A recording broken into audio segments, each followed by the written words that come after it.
কম পরিচর্যায় বেশি লাভ হওয়ায় চাঁপাইনবাবগঞ্জে জনপ্রিয় সরিষার আবাদ। জেলার বিস্তীর্ণ এলাকায় এখন এই ফসলের দৃশ্য। হলুদ ফুলে ভরে উঠেছে মাঠ, বাতাসে মৌ করছে গন্ধ। কৃষি বিভাগ বলছে জেলায় এবার রেকর্ড পরিমাণ সরিষা চাষ হয়েছে। আবহাওয়া অনুকূলে থাকলে ফলন ভালো হবে। চরাঞ্চল, বরেন্দ্রাঞ্চল ও নদীর ধারে অতিরিক্ত ফসল হিসেবে চাঁপাইনবাবগঞ্জে সরিষার আবাদ। জেলার ৫ উপজেলার বিস্তীর্ণ মাঠেই ফসল বুনেছে কৃষকরা। আমন ধান কাটার পর কয়েক মাসের জন্য পরিত্যক্ত থাকে জমি, আর সেই জমিতেই অতিরিক্ত ফসল হিসেবে সরিষা চাষ করে লাভবান হচ্ছেন জেলার কৃষকরা।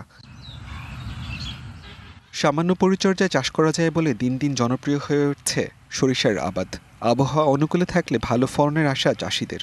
আমি আশাবাদী যে এবার আগের বছরের তুলনায় ভালো বেশি সরিষা আর ফলন পাওয়া যাবে। আবহাওয়া যদি ভালো থাকে তো আশা করা যায় ফলন ভালো হবে। শিয়া বাটার ও ভিটামিন ই সমৃদ্ধ lily glam beauty soap. Lily, always beautiful. কৃষকরা বলছেন খরচ বাদ দিয়ে সরিষায় বেশ লাভ থাকে, আবার অন্য ফসলও চাষ করা যায়।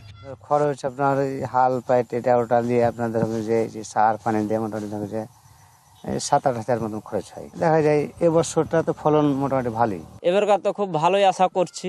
আর আবহাওয়া অনুকূলে থাকলে বাম্পার ফলন হবে বলে জানালেন জেলা কৃষি কর্মকর্তা। আমরা আশা করছি যে আমাদের যে লক্ষ্যমাত্রাটা রয়েছে এটা অতিক্রম করে যাবে এবং এই পর্যন্ত সরিষার ফসলের অবস্থা ভালো রয়েছে।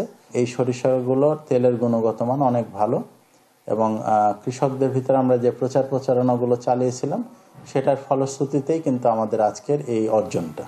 এবছর জেলার ৩০,৫৫০ হেক্টর জমিতে সরিষার আবাদের লক্ষ্যমাত্রা রয়েছে, যার মধ্যে ৩০,৩৪০ হেক্টর জমিতে চাষ হয়েছে ফসলটি। DVC news desk.